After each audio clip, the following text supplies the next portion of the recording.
No, en agosto tuvimos un preestreno en el Cine Gomón, pero el estreno comercial es el jueves 3 de octubre en el Cine Cosmos en la Bien. Avenida Corrientes, en la Avenida Corrientes del 2000 en la Ciudad Autónoma de Buenos Aires. Vamos a estar en cartelera por lo menos una semana a partir del jueves 3 de octubre. Qué bueno que sea así. Ricardo, ¿cómo tomaste primeramente vos contacto con la realidad de los migrantes, en esa realidad que quisiste después reflejar en este documental? ¿Cómo fue el nexo entre tu vida y la vida de estos hermanos? Bueno, yo entiendo un poco lo que pasan estos hermanos porque efectivamente yo me fui de Argentina y no precisamente en un vuelo clase business. Yo me fui en 1976, barquito a vela, con 5 otros chicos fuimos desde Argentina a Sudáfrica y después en otro barco a vela desde Sudáfrica hasta Fort Lauderdale en Wow. Florida, Estados Unidos, donde llegué sin pasaporte, sin visa, sin hablar inglés y sin $1 en el bolsillo. Y en ese momento la sociedad acá en Estados Unidos, Norteamérica, era muy, daba la bienvenida a los migrantes. Realmente no había el prejuicio y la violencia que existe hoy en día. Y eso fue cambiando y me fui preguntando cómo será hoy en día, 45, 50 casi años después, para los migrantes que llegan hoy, millones de personas que llegan de todo el mundo a este país. Y fue así como decidí contactarme con la comunidad hispana acá en Virginia, que yo ya conocía por mi trabajo con los migrantes con una enfermedad, la enfermedad del mal de Chagas, la tripanosomiasis americana. Y bueno, ahí fui donde me puse en contacto con ellos para ver cómo habían cambiado las cosas en estos 45 años. Ujú. Ricardo, ¿cómo cambiaron las cosas? Es la pregunta. ¿Qué diferencias ves entre tu experiencia de migración y lo que actualmente miles de personas, y no solamente en Estados Unidos, sino alrededor del mundo, están padeciendo?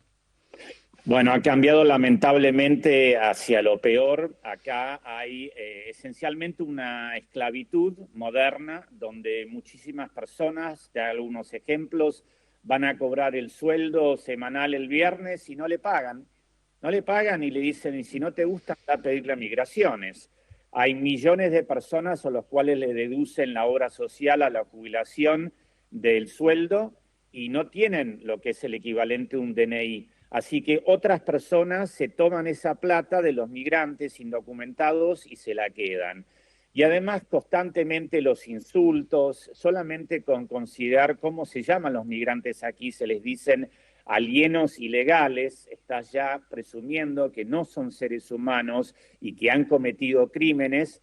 Y entonces tenés una situación de una hipocresía total. Por un lado, los políticos dicen, bueno, estos son violadores, drogadictos, ladrones, hay que Mm. echarlos a todos, vamos a deportarlos. Y por otro lado, saben que los inmigrantes son absolutamente esenciales para la economía de Estados Unidos y Norteamérica, como también lo son para muchos otros países. Por eso hay mucha hipocresía al respecto de cómo se trata, ¿no? Al migrante, Ricardo, ¿es así? Es así, yo creo que incluso en este país, en Estados Unidos, donde como vos sabés, la esclavitud de las personas estaba legalizada hasta la segunda mitad del siglo XIX, nosotros vemos paralelos, y creo que la comunidad migrante acá también los hace notar, entre la esclavitud de los afroamericanos aquí en Estados Unidos y la esclavitud actual de personas de todo el mundo. Y es un tema recurrente, ¿no?, en la sociedad de este país. Sucedió con los irlandeses que tuvieron que abandonar Irlanda por la gran hambruna del siglo XIX, sucedió con la gente asiática que tuvo que venir de China a California a trabajar en los ferrocarriles y en la búsqueda del oro. O sea, es una historia que se repite y que actualmente es muy sentida por inmigrantes, sobre todo inmigrantes de color. Ujú. Y como argentino, ¿cómo ves esa misma situación, hasta me animaría a decir, de hipocresía, ¿no? Por un lado, que no vengan porque nos pueden sacar el trabajo. Por otro lado, necesitamos que estén aquí porque hay trabajos que aquí no vamos a hacer nosotros. O hablando solamente del área laboral, pero hay otras áreas y otras dimensiones, Ricardo. Sí, y eso, por ejemplo, lo ves en muchos otros países. Típicamente en este momento en Europa está sucediendo donde hay una violenta reacción en contra de los inmigrantes. Fíjate que anteayer, el domingo, en Alemania las elecciones ganó un partido que su principal Sí. plataforma política era anti-inmigrante, y esto se está dando en todo el mundo, esta situación en la cual la gente dice, odio a los inmigrantes y no quiero que tengan derecho a la salud, no quiero que tengan derecho a la educación, pero sí tienen derecho a venir acá a trabajar y a ser explotados. Entonces, eso es una situación que me da mucha bronca, mucha frustración, y creo que una de las cosas que puede hacer el cine es cambiar la realidad social a través de darle una voz a aquellas personas con los inmigrantes que generalmente son ignorados. Sí, Ricardo, hablando de voces, ¿qué voces podemos escuchar en esta película documental algún día en algún lugar? ¿Y cómo llegaste al corazón? Porque son testimonios fuertísimos. ¿Cómo llegaste a lo profundo para que puedan abrirse estos hermanos a contar historias dolorosísimas? Sí, yo creo que la gente tiene una gran necesidad de contar sus historias, ¿no? Nosotros les ofrecimos a muchos de los inmigrantes que aparecen, o a varios de los inmigrantes que aparecen en el documental, la posibilidad de ocultar su identidad, pero solamente 2 mujeres se avalaron de esa oportunidad. Los demás quisieron incluso dar su nombre, mostrar su cara en cámara, porque tenían la necesidad de contar su historia. Yo creo, por un lado, el hecho que yo mismo fui un migrante que vino a este país y que he trabajado con la comunidad migrante me dejó llegar al corazón, como vos decís, pero creo que también está esa necesidad de la gente de dar testimonio, de contar sus historias. Trabajamos con la Iglesia Católica acá en esta zona, que por ejemplo ofrece a los inmigrantes la posibilidad de hacer un curso para sacar la licencia de conducir, que por otra parte si no Mm. sería muy difícil para ellos. Y creo que si bien al principio hubo una cierta duda entre las personas si participar del documental o no, como todo el equipo de producción en argentino, cuando nos escucharon hablar en ese castellano que a ellos les causa mucha gracia, nuestro acento argentino, se dieron cuenta que éramos inofensivos, que no éramos una operación encubierta de migraciones, y se volcaron a participar del documental. Siempre que hablamos en este sitio, en este ciclo del programa, querido Ricardo, surge siempre que el hermano migrante necesita de una gran contención, del abrazo, pero sobre todo también de la escucha, ¿no? De la escucha de lo que se trae, de la raíz arrancada, del poder trasplantar eso hacia algún otro territorio para que vuelva a sentir de alguna manera ese terruño que ha dejado y que pueda ver en los otros hermanos a hermanos que lo acogen, a hermanos que lo reciben, ¿no? Y no tanto el rechazo que en muchos sitios, como acabamos de hablar, se siente, ¿no? Sí, y vos sabés que tratamos de terminar el documental con una mirada optimista hacia el futuro. Tenemos el testimonio de una organización que se llama Sin Barreras, que lucha Sí. por los derechos de los inmigrantes. Tenemos que ser un pintor de casas mexicano que organiza torneos de fútbol para la comunidad. Y tenemos un ejemplo maravilloso de un profesor de poesía, de literatura estadounidense, que va a las cárceles de máxima seguridad donde niños hispanos son encarcelados, cuyo único crimen es no tener un estatus migratorio, y les enseña a escribir poesía. Y estos chicos escribieron un libro lindísimo que se llama Soñando América, Dreaming America, de poesías en español y en inglés. Niños que están en la Mm. cárcel, están en cárceles de máxima seguridad, agradeciéndole a la vida, agradeciéndole a Dios en varios casos por la oportunidad de estar vivos y por el deseo de estudiar y tener un futuro mejor. Qué maravilla. Ricardo, ¿cómo es tratado el migrante en los Estados Unidos? ¿Qué le sucede a una persona cuando es denominada? Y esto lo podemos ver en ciertas películas también, cuando son ilegales. Después quiero hablar del término ilegales porque vos tenés un concepto muy acabado al respecto de esto, un lema muy elocuente. Pero ¿qué le sucede? ¿Cómo es? Contanos la vida de un migrante en los Estados Unidos apenas ingresa. Bueno, creo que hay distintas situaciones, ¿no? No se puede absolutamente generalizar, pero por ejemplo, Cuando llegan muchas veces tenemos una mujer guatemalteca que nos cuenta que te meten en un cuarto muy, muy frío, te bajan la temperatura de forma tal que es casi una tortura, que estás temblando de frío. Si sos una madre, ahora cambiaron la política, pero hasta recientemente te arrancaban tu hijo de tus brazos, tu hijo, tu hija, y te separaban. Y ha habido miles de casos de deportación de los padres, donde los hijos han quedado aquí. Y en el caso de aquellos chicos que eran demasiado jóvenes para hablar, ellos no conocían los nombres de sus padres, solo los conocían como papá y mamá. Y hay miles de casos de niños que, como no se te tomó en cuenta la conexión familiar, quedaron huérfanos y han sido abandonados acá, pero contra la voluntad de sus padres. ¿Y quién los acoge a esos niños, Ricardo? Bueno, eventualmente el gobierno se encontró con miles de niños en sus manos, que no había mucho antecedente legal de, por ejemplo, darlos en adopción, porque no se sabe, los padres siguen vivos, ¿qué pasa si los padres regresan después? Esta fue una situación inédita, una especie de cacería humana, donde estos chicos fueron tomados por el gobierno, que luego intentó ofrecerlos en adopción, pero ha sido muy difícil porque no se extinguió el derecho de los padres que simplemente quizás estén tratando de retornar para verlos. Entonces es realmente una violación grosera de los derechos más fundamentales de las personas y sobre todo los niños, y es una cosa que me da mucha tristeza y mucha rabia, pero que quisimos a través del documental de exponer esta realidad. ¿De qué nacionalidades llegan allí a Virginia, Estados Unidos? ¿Y por qué elegiste ese punto del planeta para manifestar esta situación?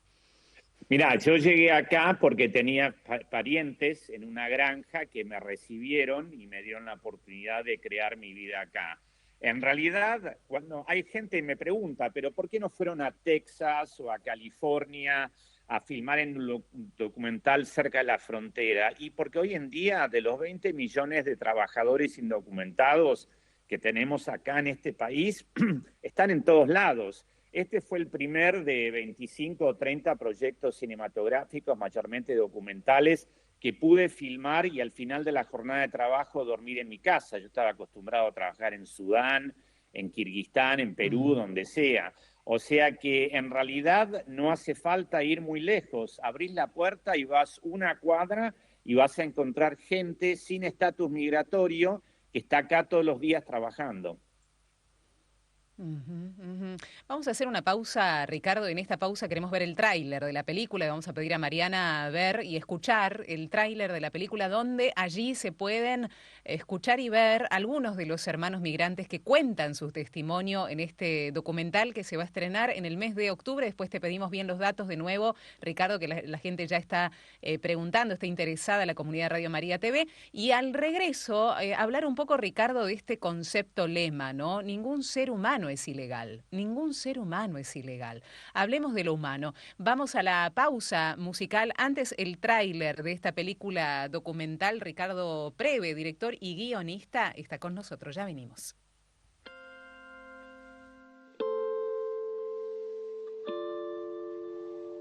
Fue un día, me acuerdo, muy frío en la frontera de México con Estados Unidos. Fue a pie, con gente que pues nosotros les decimos coyotes. Tenía espinas por todos lados. Recuerdo ese olor todavía. Yo cuando pasé vi cruces en el camino, vi cadáveres. Nos encañonaron, nos tiraron al piso y después levantaron a todas las mujeres y prácticamente las desnudaron a todas para buscarles algo de valor en sus zonas privadas. The cost of not joining the gang, of not becoming the gang's girlfriend, would be to die. It's life and death. The common saying in immigration court is like being in traffic court on a death penalty case. Most Americans don't know their history. And as a result of that, they are limited in their ability to understand the nuances of American democracy. Es una hipocresía inmensa que se usen los inmigrantes de esa forma a la misma vez que le metan miedo a decir, si te quejas porque no te estoy pagando, si te quejas porque te estoy abusando, ahí te deporto. The idea has been to exclude others. Although we have this idealized version of our country's history that is, it's a melting pot, welcome all, when you look at the legal system, especially our immigration laws, it's all about exclusion. Aquí hay algo que no está corriendo como debe de correr, porque realmente si no nos quisieran aquí, usted sabe muy bien que nos pueden sacar fácil, no dándonos trabajo.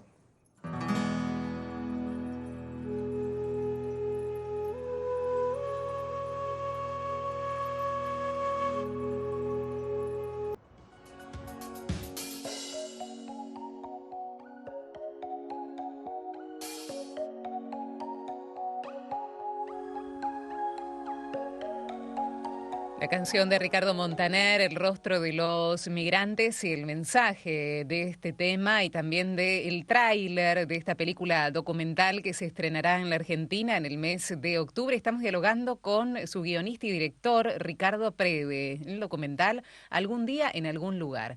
Me pasaron varias cosas, Ricardo. Te cuento que había visto el tráiler, según nos lo había enviado nuestro querido Andrés Timaura, que le mandamos un abrazo grande, hermano venezolano, con esta experiencia también de migración. Y me sucedió ahora, en este instante, que cuando nombraban, y me lo anoté, cruces, veía espinas en el camino, nos tiraron al piso, nos desnudaron. Estaba pensando en la pasión de Jesucristo. Es absolutamente... Se me pasó la pasión de Cristo. Es absolutamente verdad. Y las torturas que sufren estas personas, ¿no? Algunas vienen desde Venezuela, desde Perú, caminando. Cruzan 3, 4, 5 límites internacionales, fronteras, sin plata, sin comida, sin donde dormir, acosados, insultados, golpeados, arrestados por la policía y se les pide plata, o traficados por gente que beneficia de esto. Qué cosa más recordatoria, por decirlo de alguna forma, de justamente la pasión de Jesucristo, que fue golpeado, y todas esas cosas que vos decís son muy ciertas.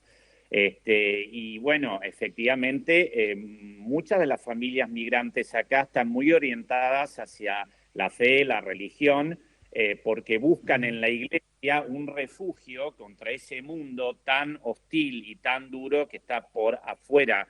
Pero lo triste es que hay mucha gente acá que se dice cristiana y que, sin embargo, por otro lado, ataca violentamente a estas personas que llegan completamente desposeídas. Si los cristianos seríamos más coherentes, creo que el mundo cambiaría un poquito más, ¿no? Sí. Ricardo, ¿me contás un poquito de ese trabajo que haces vos allí con los migrantes? Porque es muy interesante también. Mira, yo no me quiero arrogar cosas que no hago. Yo trabajo mucho en muchas temáticas de cine, pero sí es verdad que Apoyo Sin Barreras, esta organización maravillosa, que esencialmente le ofrece, es una organización de migrantes para migrantes, que ofrece, por ejemplo, a aquellos migrantes consejos gratis desde el punto de vista de, tienen abogados de migraciones, ayudan con muchas cosas, y también he tenido la oportunidad de trabajar con la Iglesia Católica en esta zona, ya desde hace más de 20 años, con el tema del mal de Chagas, que es una enfermedad que mucha gente asocia con las zonas rurales de Argentina, de otros lados, sí, pero que hoy día lamentablemente hay pacientes chagásicos en todo el mundo, justamente por las migraciones. Estos pacientes, cuando llegan acá, no son entendidos, en muchos casos tienen miedo de ir al médico. Como dice una doctora en el documental, no existe la privacidad entre médico y pacientes y el paciente es indocumentado. Ha habido casos de oficiales de migraciones que entran a clínicas y buscan a ver a gente y se la llevan arrestada si no tienen documentos. O sea que es un trabajo que hace un tiempo que lo hago, pero hay mucha otra gente que hace muchas más cosas para los migrantes de lo que hago yo. Sí, en forma también más interior, tomando al ser humano en todas sus dimensiones, Ricardo, vos decís el equipo también, ¿no? Que ningún ser humano es ilegal, porque son seres humanos, igual que somos todos iguales. En nuestro ser esencial como Dios nos ha creado, ¿no? Por eso esto de separar lo legal de lo ilegal, qué violento que es, sobre todo en las situaciones que nos contás. Sí, y sobre todo porque si te fijas, en realidad estar en Estados Unidos de Norteamérica sin un estatus migratorio ni siquiera es un crimen. Y justamente usando esa premisa es que los inmigrantes, cuando son llevados ante un juez de migraciones, no tienen el derecho a tener un abogado sin costo. Por supuesto que si tienen miles de dólares en el bolsillo pueden contratar a uno, lo cual es absurdo.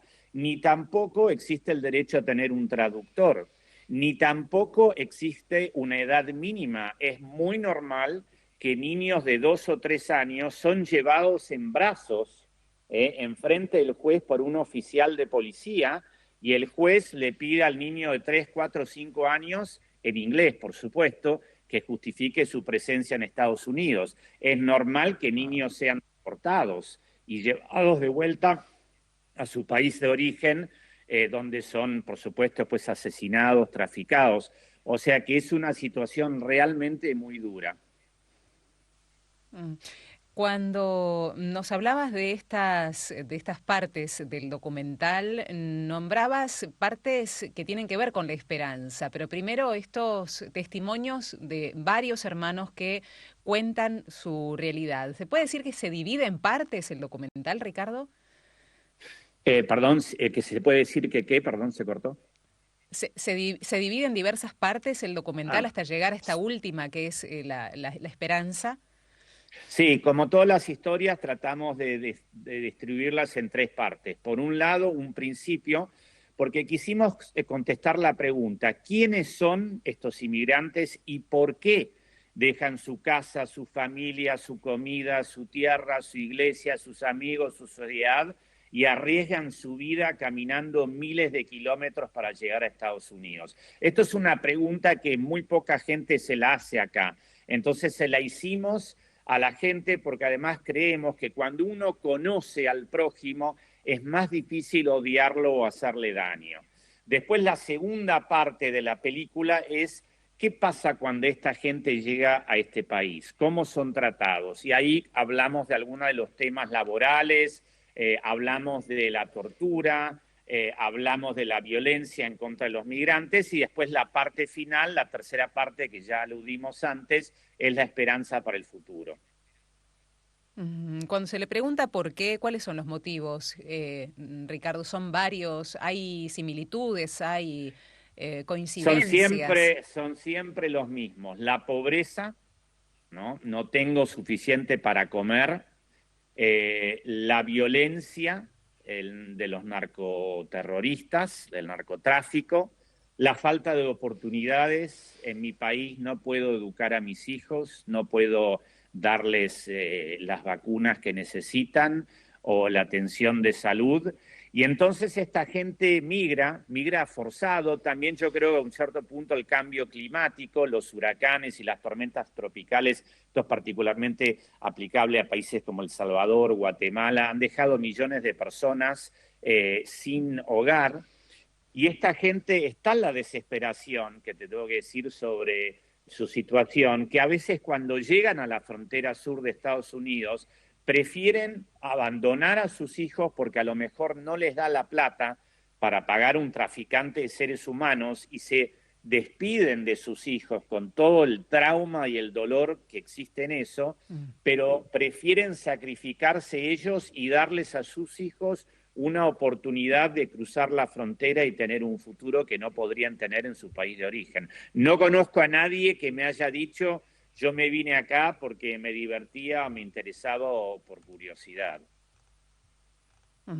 Mensajes que van llegando, Ricardo, de nuestra comunidad de Radio María TV. José dice desde este mensaje, qué terrible lo que está contando Ricardo Preve, no me lo imaginaba así. ¿Es una clase de esclavitud moderna? Pregunta José.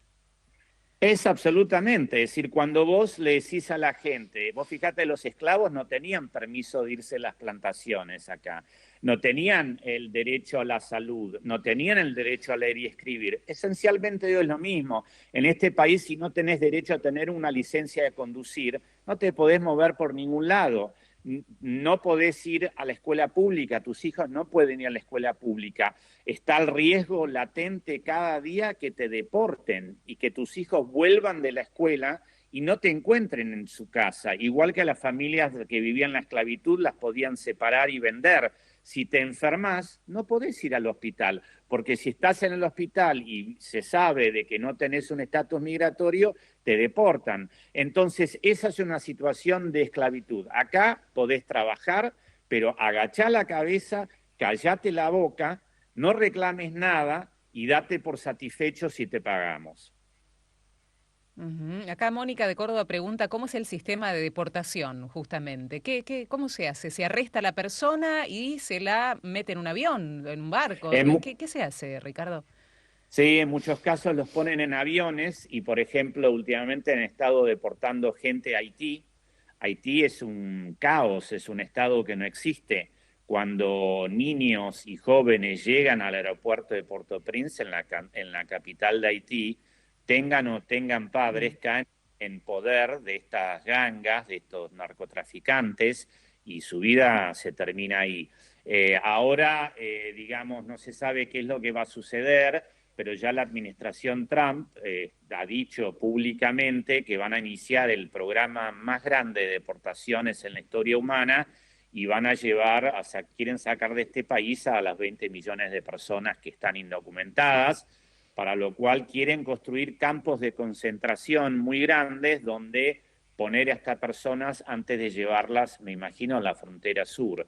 O sea que es realmente algo físico, es una violencia física. Si vos estás como mamá con tu hijo y te lo sacan de los brazos y te dicen a vos te deporto y este chico se queda acá, eso es una violencia física directa en contra de las personas.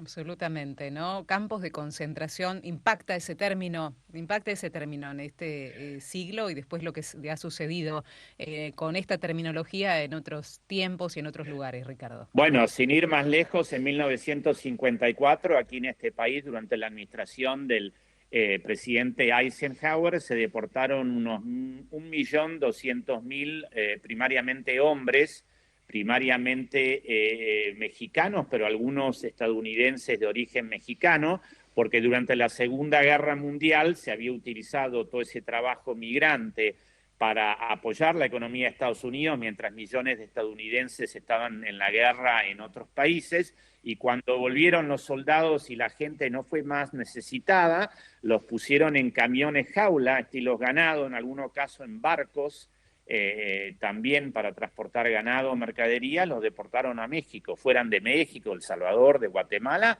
o mismo nacidos en Estados Unidos. Si el apellido era hispano y la piel era oscura, los sacaron de acá. Y Trump públicamente elogió esa operación que se hizo en 1954 y prometió repetirla.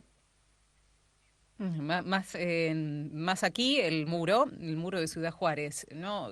Por aquí también lo nombraban, como estas construcciones elocuentes hacen a la mentalidad de muchas personas que necesitan esta separación para que no me metan aquí a personas, ideologías y culturas que yo no estoy dispuesto a dejar ingresar en mi tierra, ¿no?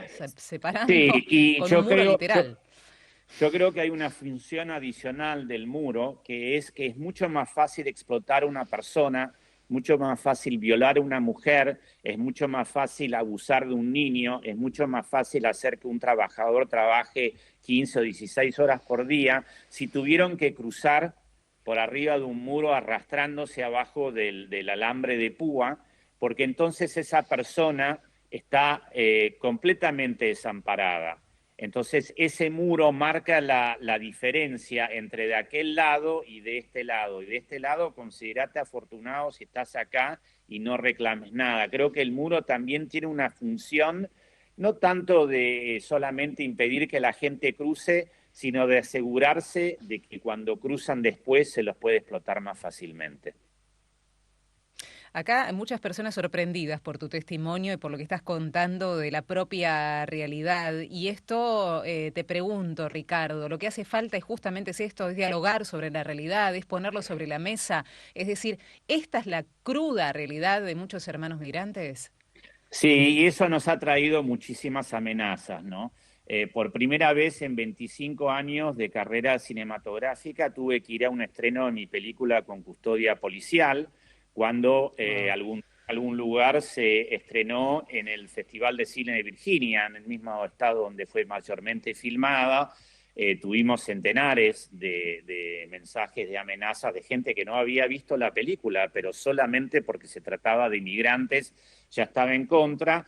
Y un grupo político extremo llamó una manifestación en contra de los migrantes en el cine.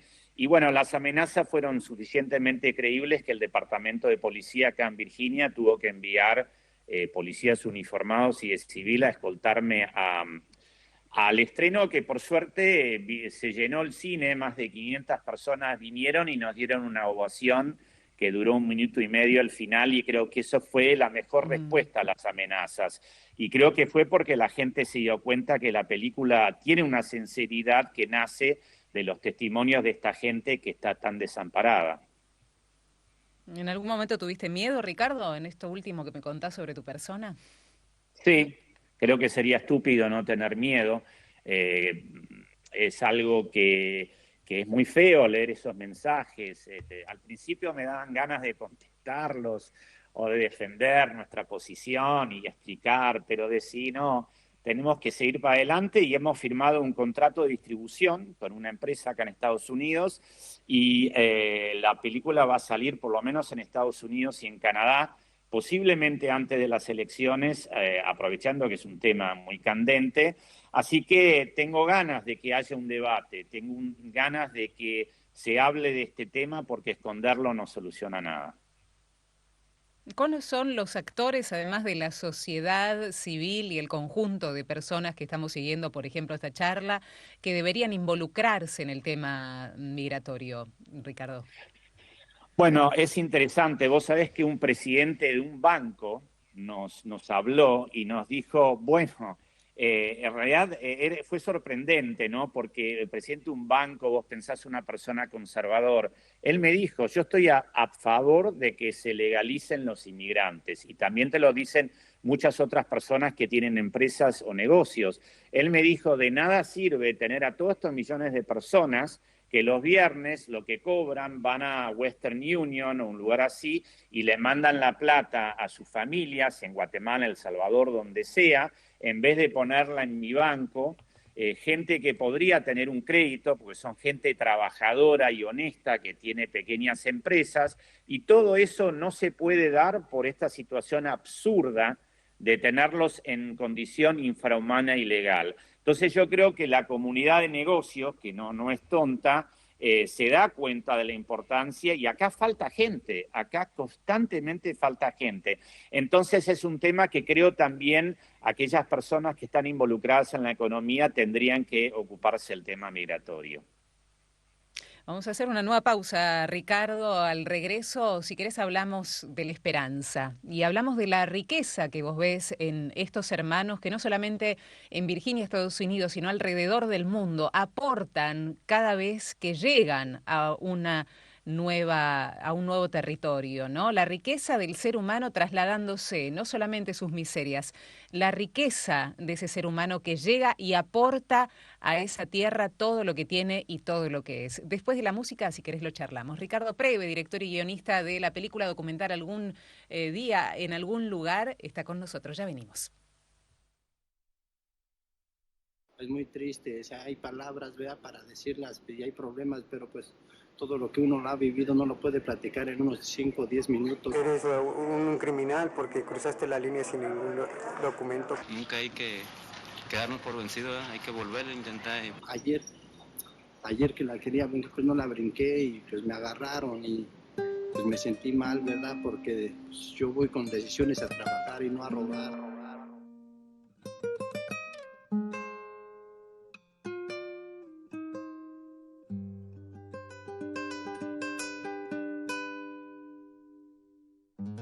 Empacó un par de camisas, un sombrero, su vocación de aventurero, 6 consejos, 7 fotos, 1000 recuerdos.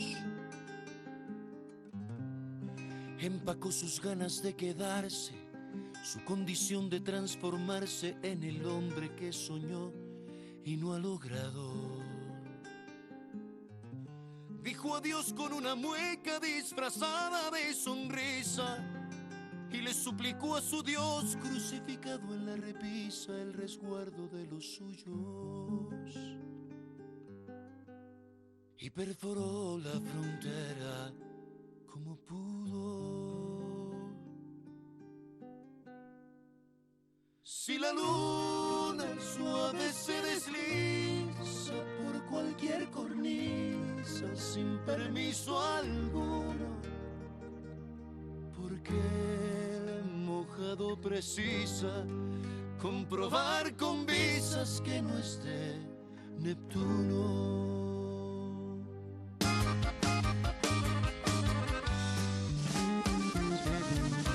El mojado tiene ganas de secarse. El mojado está mojado por las lágrimas que bota la nostalgia. El mojado, el indocumentado, carga el bulto que legal no cargaría ni obligado. El suplicio de un papel lo ha convertido en fugitivo. Y no es de aquí porque su nombre no aparece en los archivos, ni es de allá porque se fue. Si la luna suave se desliza por cualquier cornisa sin permiso alguno, porque el mojado precisa comprobar con visas que no es de Neptuno. Mojado sabe a mentira tu verdad, sabe a tristeza la ansiedad de ver un freeway y soñar con la vereda que conduce hasta tu casa. Mojado, mojado de tanto llorar, sabiendo que en algún lugar te espera un beso haciendo pausa desde el día en que te marchaste.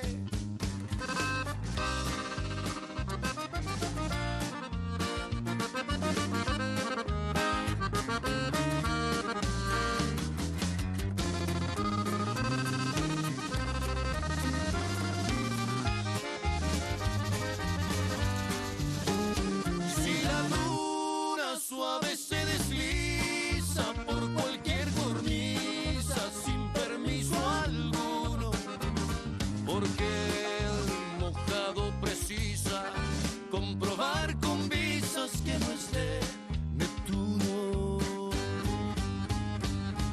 Si la visa universal se extiende el día en que nacemos y caduca en la muerte, porque te persiguen mojado si el cónsul de los cielos ya te dio permiso.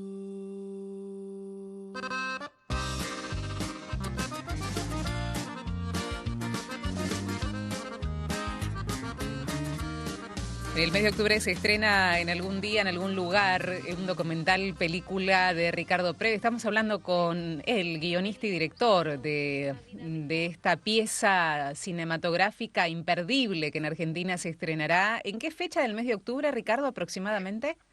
Se estrena el jueves 3 de octubre en el Cine Cosmos, en la avenida Corrientes, al 2000, en la Ciudad Autónoma de Buenos Aires.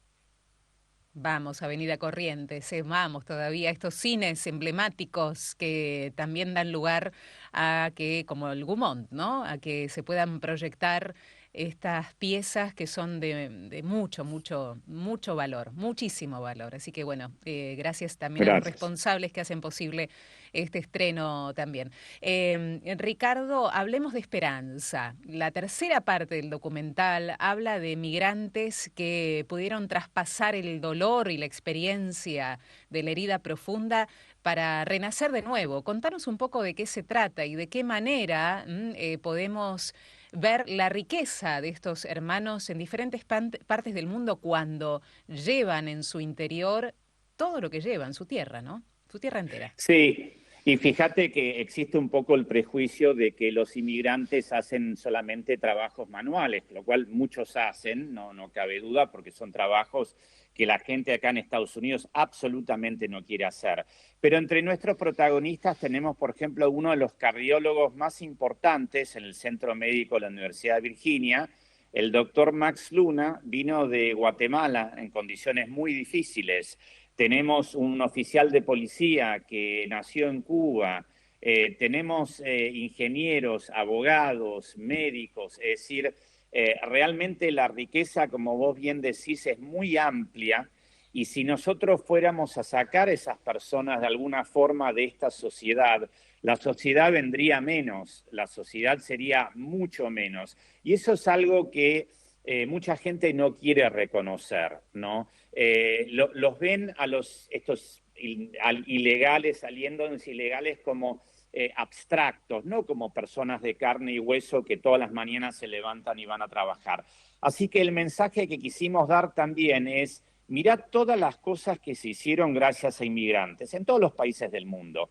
Acá en Estados Unidos mostramos un túnel muy importante del siglo XIX hecho por inmigrantes irlandeses.